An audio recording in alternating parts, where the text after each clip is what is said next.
Welcome to the magazine, part of our On the Issues with Michelle Goodwin at Ms. Magazine platform. As you know, we report, rebel, and we tell it just like it is.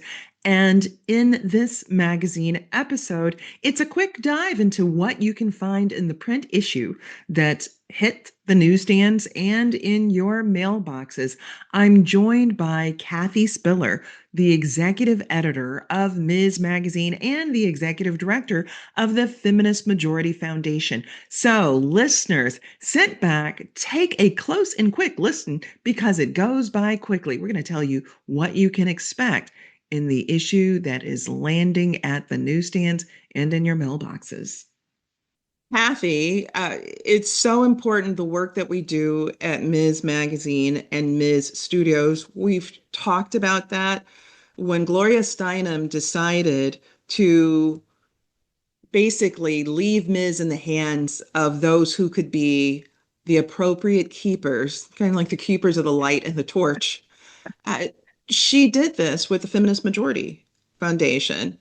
And that is so critically important. And with that, unlike with so many other publications that have gone under, where we no longer hear their voices, we not only are able to read and print and hold in our hands the magazine, we're able to engage digitally.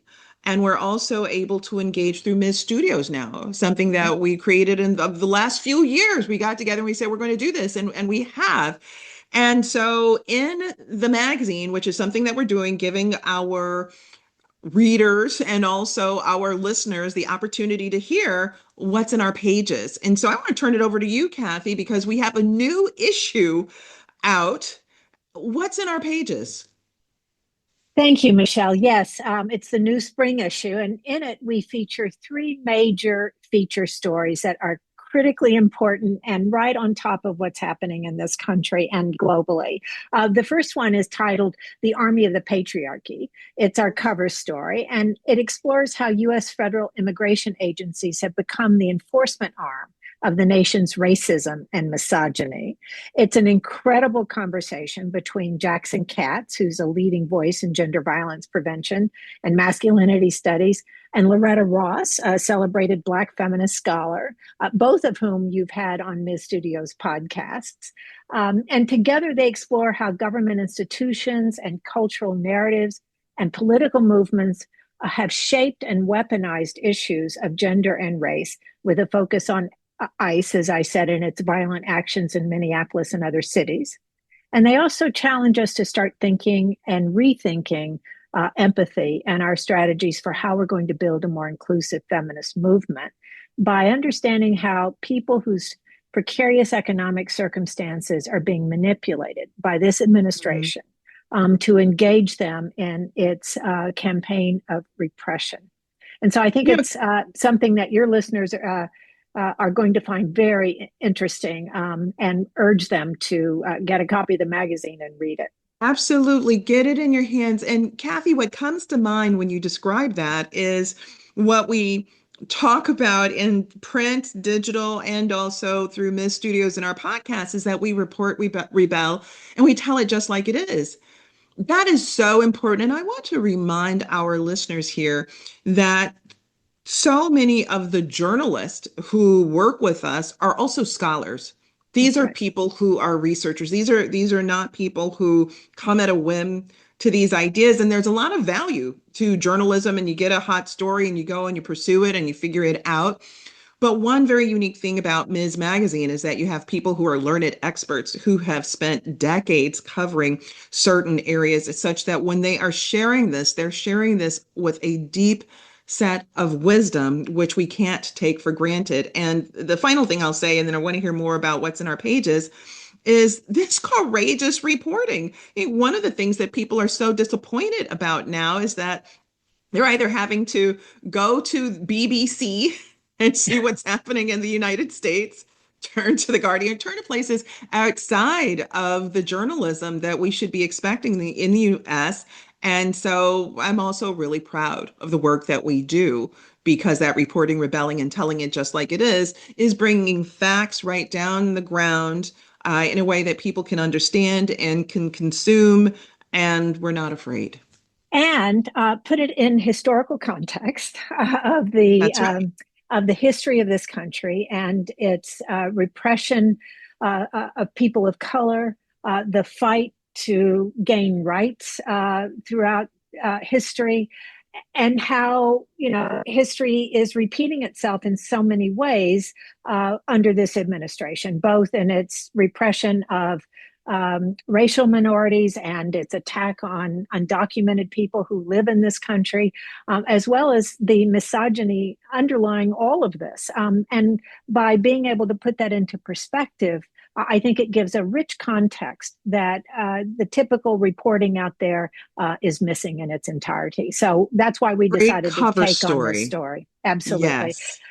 And then, Michelle, a second feature in this issue, which is also extraordinarily timing, is an interview with the leading women's rights and human rights lawyer in Iran, Nasrin Sotoudeh. And we were able Mm-hmm. also to talk with her husband, activist Reza Khandan, who's currently imprisoned in the notorious Evan prison for supporting Nasrin's work. The Mm-hmm. interviews offer a rare and a firsthand account of the mass protests from earlier this year and the brutal Mm-hmm. crackdown by the Iranian regime that gripped Mm-hmm. Iran just weeks before the US and Israeli war began, and the Mm-hmm. stakes for democracy inside Iran. We've had coverage of Nasreen before. She's been in and out of Yes. Iranian prisons herself for her work on women's rights. Yes. And she explains the brutality of the Iran regime's crackdown on doctors and lawyers in the wake of these mass demonstrations. They even arrested doctors and Mm-hmm. disappeared them who had treated the protesters who were injured by the Mm-hmm. security forces. And she puts the responsibility for this deadly crackdown directly on the leader of the Islamic Well, Republic. and I A development, Michelle, is she has now herself been arrested. And for the last mm. 17 days, no one knows where she is. She also has been disappeared for her criticism of the Iranian regime during this period of war. We're very So concerned one and of the are. things that I want to Mhm. highlight for our listeners, our readers, those who engage with us, is that the complexity and the nuance about our reporting and the storytelling and narrative work that we do, which is to say that there are multiple things that can be true all at the same time, such that we're not doing this binary work, which has just become so simplistic and reductive. Right? Because we Mhm. know at the very same time, the US, why are we doing this in Iran? There are children who have been murdered and killed. These are war crimes that have been identified by the US doing this. And at the same time, we can speak to what's happening to feminists.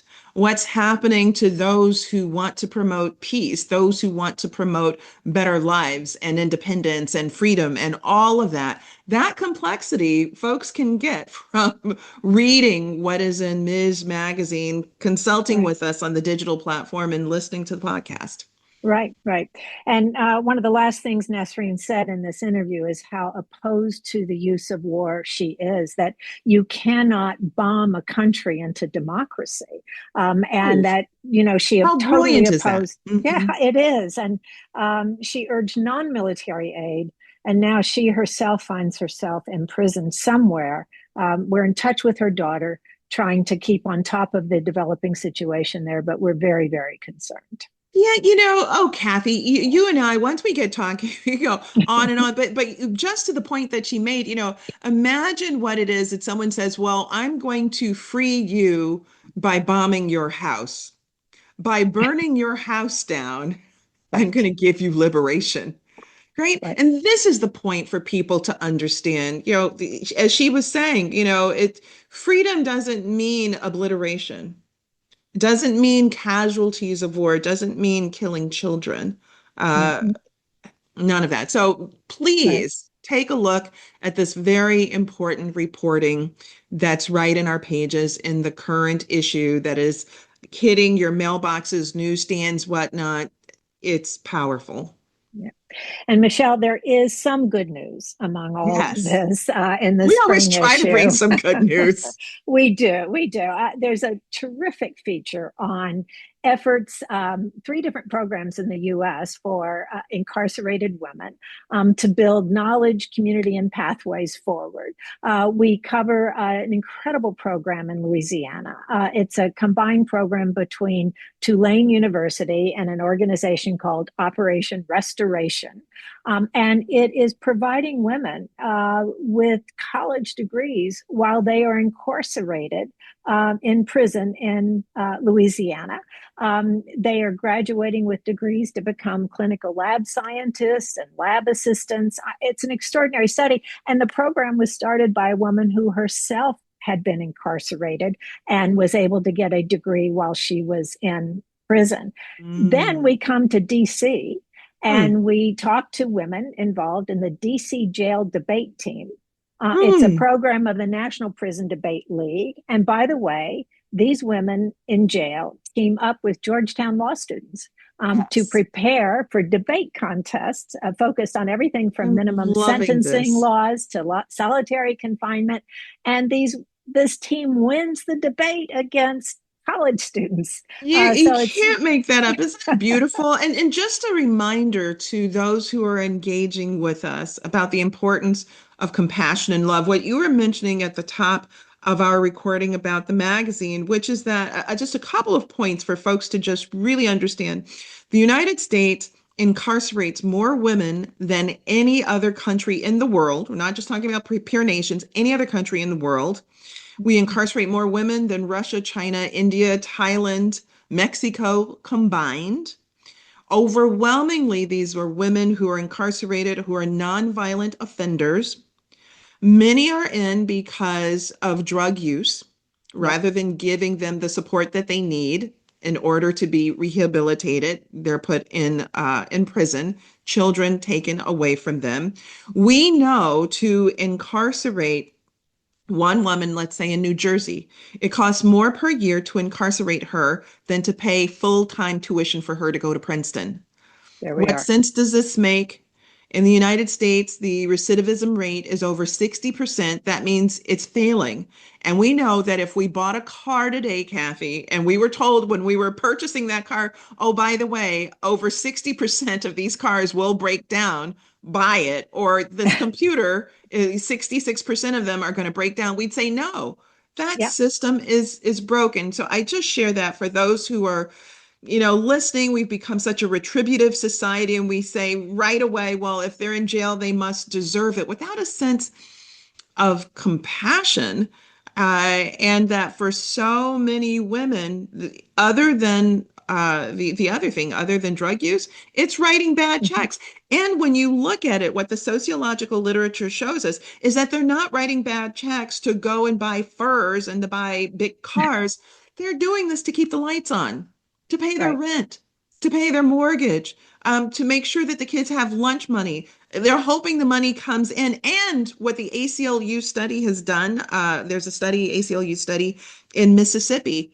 For so many women in Mississippi, part of the reason why they are incarcerated is because they can't pay parking tickets. Where have they traced these parking tickets to? Caregiving, because they're shepherding the kids around and they're running into the school, running into the hospital. The meter has expired. Here's a ticket on the car. You get so many of them, and guess what? You're going to jail. So just when we're thinking about, well, why are these women incarcerated? Please know it's not because they kill somebody, because they stab somebody. For the vast majority of it's not that. That's Um, right. That's right. it's these other things. And the last thing that I'll say, because just thinking about women in incarceration and some new programs that have started around the country to try to revisit sentencing of women who are Yeah. in jail because they fought back after Right. domestic violence. Right. We can't forget that there is also a cohort of women incarcerated around the country who tried to fight back, and Yeah. not their abusers were sent to jail, but they were. That's right. That's right. Which is another reason that Ms. provides the magazine for free to women in prison. It's one of our big programs. Yay! And your listeners can not only get Ms., but they can join us in the Ms. community and support these efforts. They're so important because although women are only 10% of those incarcerated here, they virtually have no opportunities that their male counterparts are getting in Right. prison. And that's why these programs that we explore and the kind of issues that you've raised are so critical that our readers understand. Kathy, that's some great news to end on. And I love it when we get together to unpack what's in the magazine. It's great work and it's so illuminating. And listeners, please go pick up your copy and take a look and then share it, please. That's exactly right, Michelle. And thank you for all of your efforts to bring these issues to life on your podcast, your many different podcasts. We try and reach listeners and readers no matter where they are or how they get their news. And it's all very, very important. It's the only place really to get a feminist lens take on what's happening in this country and around the world. MsMagazine.com. Absolutely. Thank you, Kathy. Thanks, Michelle. So, friends, be sure to check out this issue when it hits the newsstands. And in the meantime, you can always take a look at what we have online in our digital space. And be sure to tune into the myriad of our podcasts from On the Issues to 15 Minutes of Feminism and so much more.